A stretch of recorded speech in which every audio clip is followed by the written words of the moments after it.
장애성인의 교육권과 수어 언어 권리 보장을 위한 1박 2일 투쟁이 정부 서울청사 앞에서 열렸습니다. 이들은 장애성인 교육권 확보를 위한 4대 요구안을 제시하고 수어 언어 관련법의 주요 내용에 대한 입장 표명과 계획 수립을 요구했습니다. 한국발달장애인가족연구소가 장애인 권리협약을 누구나 알기 쉽고 함께 누릴 수 있도록 풀이한 책 나 여기 있어의 제작 보고회를 가졌습니다. 이날 보고회에는 2년 6개월여 동안 제작에 참여한 발달장애인 당사자들이 나와 그들의 이야기를 풀어냈습니다. 시청자 여러분 안녕하십니까? 복지TV 뉴스입니다. 장애인 교육권 문제, 저희 뉴스에서 여러 번 보도한 바 있지만 아직 갈 길이 참 멀죠. 제때 교육을 받지 못한 성인 장애인이 절반에 이르고 있지만 지원은 아직 미흡한 수준이라고 합니다. 장애계 단체가 한글날을 앞두고 평생교육권 확보를 위한 투쟁을 벌였습니다. 최지희 기자입니다. 한글날을 앞둔 지난 8일 전국장애인 야학협의회와 수어 언어 권리 확보를 위한 공동대책위원회 전국장애인 차별철폐연대는 장애성인 평생교육권과 수어 언어권 쟁취를 위한 전국집중 집회 및 1박 2일 투쟁을 진행했습니다. 한국보건사회연구원의 2011년 장애인 실태조사에 따르면 중학교를 다니지 않은 장애인은 2010년 기준 전체의 43.3%, 제때 교육받지 못한 장애성인을 위해 야간학교가 생겼고 2008년 장애인 등에 관한 특수교육법이 시행됐지만 성인이라는 이유로 국가 차원의 보장을 받지 못해 차별받고 있는 상태입니다. 요즘에 동사무소에서, 구청에서, 시청에서 직접 찾아옵니까? 문자 한 통, 띡. 서면 통보, 띡. 이것이 끝입니다. 그런데 한글을 모르는 사람은 그게 아무런 의미가 없습니다. 최근 수화를 언어로 인정하고 청각장애인의 교육 환경 개선을 위해 법률 제정 움직임이 일고 있는 가운데 수화 언어권 공대위 또한 청각장애인의 교육권 보장을 촉구했습니다. 한편 이날 장애계 단체와 교육부는 면담을 가졌지만 교육부는 뚜렷한 답변을 내지 않아 장애계 단체는 요구안에 대한 계획과 대안을 마련할 때까지 투쟁하겠다고 밝혔습니다. 복지TV 뉴스 최지입니다. 장애인 권리협약은 모든 장애인의 존엄성과 권리를 보장하기 위한 유엔 인권 협약이죠. 이 협약을 쉽게 알 수 있도록 풀이한 책이 발간됐는데 발달장애인들이 직접 참여했다고 합니다. 현장에 박고은 아나운서가 다녀왔습니다. 한국발달장애인가족연구소 교육인형극단의 공연 금도끼 은도끼로 화려한 무대를 시작한 이곳. 누구나 알기 쉽고 모두 함께 누리는 장애인 권리협약 나 여기 있어 책 제작 보고회 현장입니다. 한발연은 지난 2011년 3월부터 발달장애인들이 유엔 장애인 권리협약의 조문을 쉽게 이해하고 자신의 권리를 행사할 수 있도록 돕기 위해 직접 발달장애인 당사자가 참여해 협약 내용을 해석하는 작업을 해왔습니다. 2년 6개월여가 흐르고 지난 8일 나 여기 있어의 제작 보고회를 갖게 됐습니다. 발달장애인분들 스스로 본인의 권리의 주체가 될 수 있다는 것들을 발달장애인들 당사자들 스스로도 알 수 있는 기회가 될 수 있었으면 좋겠고요. 본격적인 제작 보고회가 시작되고 활동 내용과 장애인 권리협약의 내용을 풀이한 방식에 대한 설명이 이어졌습니다. 협약의 조항을 확인하고 어려운 단어를 택한 후 뜻을 풀이해 문장으로 재표현하고 검수에 이어 그림 작업으로 제작했습니다. 책을 저희가 알기 쉬운 저희들만 알기 쉽게 책을 고친 거예요. 발달장애인이 이제 차별받는 세상이 없었으면 좋겠고 이제 또 모두 다 동등한 선에서 살아갔으면 좋겠어요. 장애인은 너는 이렇게 할 필요 없어. 내가 할 때 무시하는 사람들이 있고 거부하는 사람이 있고 또 싫어하는 사람들 있잖아요. 그런 것보다는 잘 모르는 부분이 있으면은 뭐가 불편하냐고 물어보고. 한편 나 여기 있어는 법무법인 동천재단과 미국 IFDD 전현일 대표의 지원으로 제작됐으며 책 구매에 따른 후원금은 발달장애인 당사자 활동에 쓰일 예정입니다. 복지TV 뉴스 박고은입니다. 우리나라의 65세 이상 어르신 6명 중 1명은 가족과 떨어져 사는 독거노인이라고 합니다. 세계에서 가장 빠른 고령화 속도를 보이고 있는 우리나라 독거노인의 실태. 정유림 기자가 전합니다. 며칠 전 부산 시내 한 주택에서 숨진 지 5년이 지난 67세 여성이 백골 상태의 시신으로 발견됐습니다. 평생 결혼도 하지 않고 친척들과 연락이 끊긴 채 혼자 살다 변을 당한 겁니다. 하지만 이런 독거노인들은 더 이상 남의 얘기가 아닙니다. 고령화 속도를 감안할 때 노후 대비가 시급한 문제로 떠오른 겁니다. 통계청에 따르면 독거노인은 올해 106만여 명으로 100만 명을 돌파했습니다. 노인 6명 중 1명이 혼자 사는 셈입니다. 독거노인은 계속 늘어나 2032년 300만 명을 넘을 전망입니다. 노인의 날을 즈음해 독거노인 현황을 살펴봤더니 대부분 재독건 교육의 기회가 적었습니다. 독거노인 중 미취학 노인은 39.5%에 달했습니다. 초등학교 졸업 비율은 37.8%였고 중졸은 9.7%, 고졸은 8.7%였습니다. 독거노인의 미취학 비중은 전체 노인의 2배에 달했습니다. 우리나라의 노인 복지는 낙제 수준으로 지적됩니다. 유엔 조사 결과 우리나라 노인들의 종합복지 수준은 세계 91개국 중 67위에 머물렀습니다. 또 노인들의 소득은 세계 90위로 최하위 수준입니다. 노인 복지가 낙제 수준인 건 경제 성장은 둔화하는데 고령화 속도는 세계 최고로 빠르기 때문입니다. 2050년 우리나라의 65세 이상 노인 비중은 전체 인구의 절반에 육박할 전망입니다. 복지TV 뉴스 정유림입니다. 내년 2월부터는 노인 장기요양기관이 급여를 거짓으로 부풀려 청구가 적발되면 과징금을 최대 5배 물어야 업무정지를 피할 수 있을 전망입니다. 보건복지부는 이 같은 내용을 포함한 노인 장기요양보험법 시행령과 시행규칙 개정안을 지난 7일 입법 예고했습니다. 이번에 바뀐 법령에 따르면 앞으로 부당 청구 사실이 확인돼 요양기관이 업무정지 행정처분을 받게 될 경우 업무정지 기간에 비례해 과징금을 납부하고 운영할 수 있습니다. 이 밖에 설치 기준을 위반했거나 본인 부담금을 불법적으로 면제 또는 할인 등의 이유로 업무정지 처분을 받을 경우에는 최대 5천만 원까지 내야 합니다.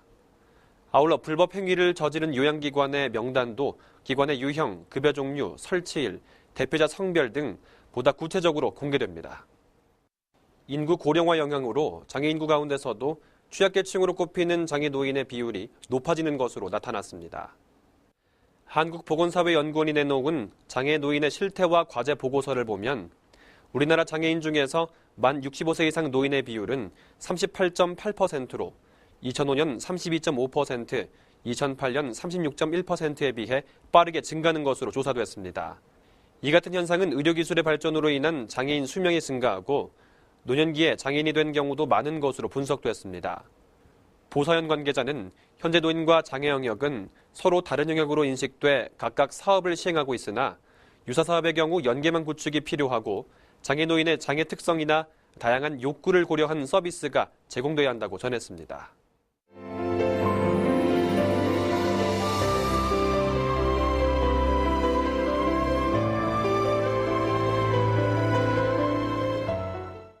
여러분은 아버지라는 세 글자를 떠올리면 어떤 생각이 나시나요? 저는 자신보다도 가족을 위해서 열심히 일하시는 모습이 떠오르곤 하는데요. 바쁜 삶 가운데서도 더 많은 가족과 이웃을 위해 노래하는 아버지들이 있습니다. 바로 에이피플의 주인공들인데요. 행복을 노래하는 이들을 함께 만나보시죠. 지휘자의 손짓에 따라 굵직한 음성으로 힘차게 노래하는 이분들. 재미있는 가사처럼 얼굴엔 미소가 한가득입니다.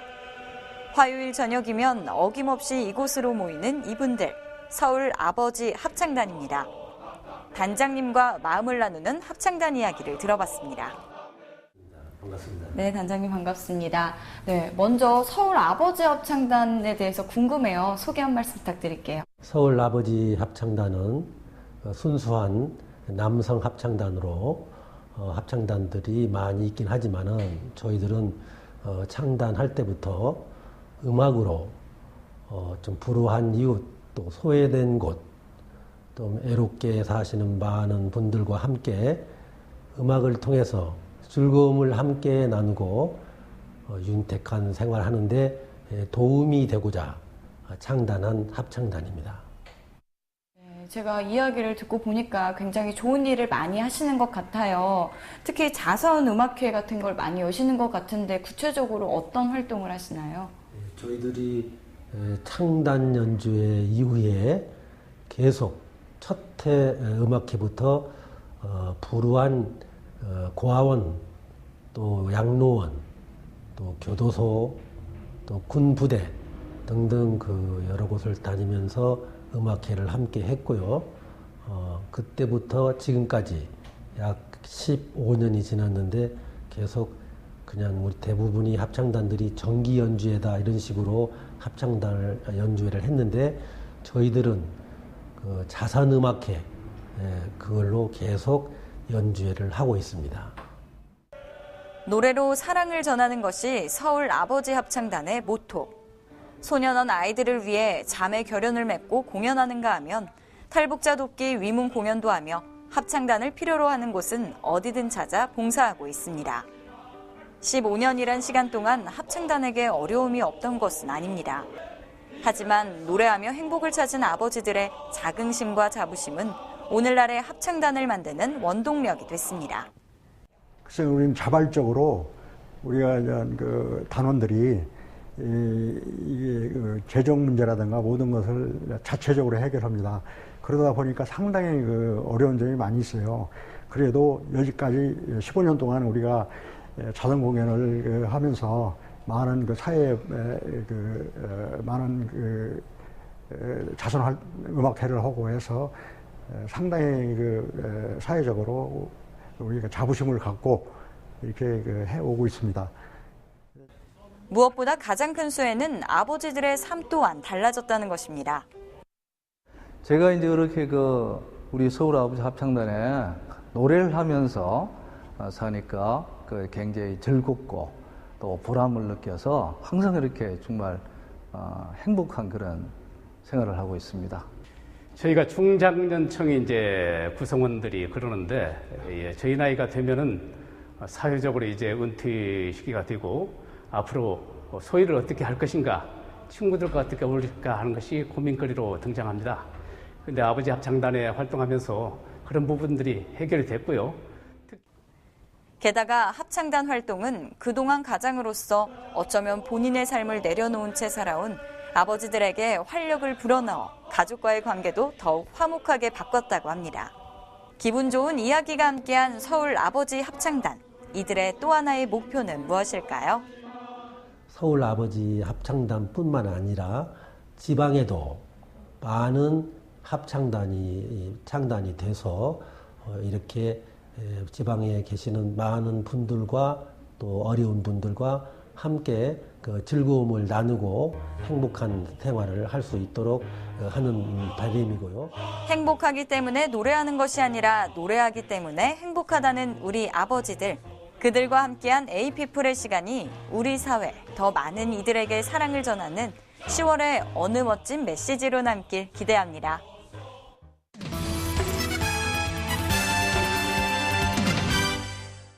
복지TV 네트워크입니다. 요즘 제주도에서는 도민의 입장에서 생각하고 배려하는 맞춤형 복지 서비스가 실현되고 있다는데요. 제주방송 권대정 기자가 제주도의 복지 정책에 대해 전합니다. 사회적 약자를 배려하는 맞춤형 복지 서비스가 제주에서 실현되고 있습니다. 올해 2013년 사회적 복지 예산은 시 전체 예산의 33.3%가 반영된 3,228억 원으로 작년에 비해 3.7%가 늘어났습니다. 이 때문에 읍면동 복지위원협의체 구성을 통한 복지 사각지대를 해소하고 통합사례 관리로 복지 체감도 향상, 지역사회 서비스 투자 사업 추진과 좋은 일자리 창출, 맞춤형 자활사업 추진으로 능동적 복지를 제공하고 있습니다. 또한 복지안전망 구축을 통해 기초생활수급자 체계적 관리와 장애인의 생활안정, 안정적 일자리를 제공하고 노인 일자리 사업을 확대하고 있습니다. 지난해부터 읍면동 복지위원협의체를 구성하여 취약계층 발굴 및 연계 지원으로 실질적인 복지 서비스가 이루어지도록 힘써 나가고 있고 기부와 나눔을 통한 민간 복지 자원을 활성화하는 데도 노력을 하고 있습니다. 특히 무상보육 시행 등 보육료 지원을 확대해 5세 미만 영유아 아동의 보육료를 전액 지원하는 등 수요자 중심의 다양한 보육 서비스를 적극적으로 제공하고 있습니다. 이외에도 시민 건강 증진을 위한 맞춤형 보건 의료 서비스를 제공하고 청소년 친화적인 서비스와 활동 여건 조성, 자원봉사 활성화 등 나눔 문화 확산을 추진하는 데 앞장서고 있습니다. 복지TV 제주방송 권대정입니다. 동두천에 위치한 한 기업이 20년 동안 노숙인들에게 일자리를 제공해오고 있습니다. 경기도는 이번 사례를 통해 그동안 간헐적으로 이뤄졌던 노숙인 일자리 제공이 안정적일 것으로 내다보고 있습니다. 경기도청 황나리 기자입니다. 알코올 중독으로 6년간 노숙 생활을 한 김인남 씨. 2년 전 노숙인 보호시설에서 재활 훈련을 받은 뒤 세제업체에서 6개월째 일을 하고 있습니다. 요즘 활력을 되찾은 김 씨는 건강한 사회 구성원으로서의 준비를 차근차근 하고 있습니다. 노숙인들도 보면 너무 힘들이 빠져가지고 축 처지는 것보다 나와서 이렇게 활동 좀 하고 하는 게 돈도 돈이지만 나와서 일단 활동하는 게 나중에 사회 나가서도 그게 좀 어떻게 좀 도움이 될까? 도움이 될 거야 아마. 김 씨 등 10명의 노숙인을 수용하고 있는 무궁화 유지는 20년 전부터 노숙인들에게 일자리를 제공해오고 있습니다. 이처럼 노숙인들의 자립을 돕고 있는 기업에 세제 감면 등 행정적 지원과 사회적 기업이란 공식 인증을 위해 경기도가 해당 기업과 협약을 체결했습니다. 케어 위주로 돼 있던 이런 부분들을 일자리를 제공해 줌으로써 자활할 수 있고 이렇게 희망차게 노숙인에서 탈피할 수 있는 이런 정책을 기업 관계자는 이번 협약을 통해 도내 노숙인 일자리 제공에 책임감을 갖게 됐습니다.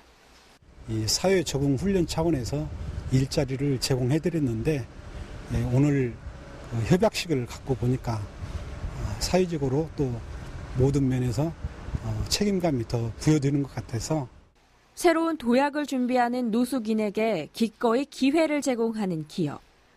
이들이 있어 자활시설에 도움을 받는 도내 179명의 노숙인들은 희망을 갖게 됐습니다. 경기도는 앞으로 농장과 축사 등에서도 노숙인들이 일할 수 있도록 지원한다는 방침입니다. 경기지TV 황나리입니다.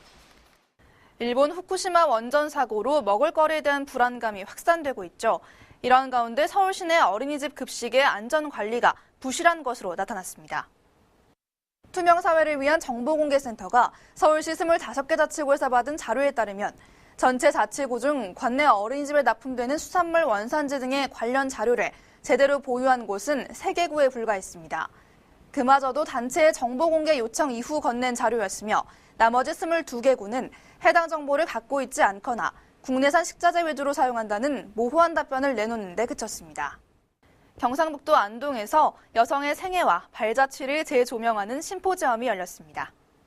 경북 여성 독립운동을 말하다를 주제로 지난 8일 안동대학교에서 열린 이날 행사는 경북의 자랑스러운 역사를 만들어온 여성 독립운동가들의 삶과 어려운 환경 속에서도 독립운동을 묵묵히 지원했던 여성들의 나라 사랑을 재조명하고 이를 계승 발전시키기 위한 강연과 토론이 펼쳐졌습니다. 이날에는 김희곤 안동 국립운동 기념관장의 기조 강연과 함께 여성 독립운동가 김락의 삶을 다룬 뮤지컬 아리아 기념 공연, 경북 여성 독립운동가들을 만날 수 있는 전시도 함께 진행됐습니다. 제4차 평화안보 포럼 행사가 한류를 통해 본 북한 실상이라는 주제로 전남 여수에서 열렸습니다. 이날 포럼에서는 광문환 영화감독이 강사로 초청돼 한류를 통해 본 북한 실상이라는 주제를 가지고 열띤 강의를 펼쳤으며 조춘태 순천보훈지청장은 평화안보 포럼 행사가 튼튼히 자리 잡아 호국 안보의식이 여수 시민으로부터 타 지역까지 확산되길 기대한다고 밝혔습니다. 여수시 의회가 제151회 임시회를 열고 1차 본회의를 통해 회기 등의 의사 일정을 확정했습니다. 의회는 회기 동안 여수시 무료 법률 상담실 설치 및 운영 조례안 등 11건을 비롯해 여수시 시장 운영 관리 조례 전부 개정 조례안 등을 살피게 되며 추가 경정 예산안 심사의 경우 내년 2회 세계합창제 준비 예산 10억 원과 은퇴자 마을 건설 추진을 위한 공유재산 관리 계획안이 포함될 예정입니다. 최근 대전의 한 사회복지시설장이 대상자에게 가야 할 돈을 가로채 당국에 적발되는 일이 발생했습니다. 결국 모든 피해는 이용자들에게 돌아갈 수밖에 없는데요. 되풀이되는 지자체의 관리 부실과 사회복지법인의 비리 문제를 근절할 수 있는 대책 마련이 시급해 보입니다. 이상으로 복지TV 뉴스를 모두 마칩니다. 시청해주셔서 고맙습니다.